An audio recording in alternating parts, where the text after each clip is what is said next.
Sealdah rail স্টেশনে আজকে আপনাদের পৃথিবীর সবচেয়ে বড় সিলিং ফ্যান দেখাবো। এরকম আরও অনেক ভিডিও দেখতে চ্যানেলটি সাবস্ক্রাইব করুন ও বেল বাটনটি চেপে রাখুন।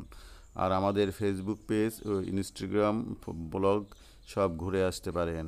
দেখেন টিকিট কাউন্টারের ছাদে কত বড় সিলিং ফ্যান। আমার মনে হয় এত বড় সিলিং ফ্যান পৃথিবীর আর কোথাও আছে বলে আপনারা দেখেননি। আপনারা যারা কলকাতা বেড়াতে যাবেন অথবা পশ্চিমবঙ্গের রাজধানী কলকাতায় যাবেন, তারা শিয়ালদা রেল স্টেশনে হয়ে গেলে এই সিলিং ফ্যান দেখতে পাবেন। ধন্যবাদ।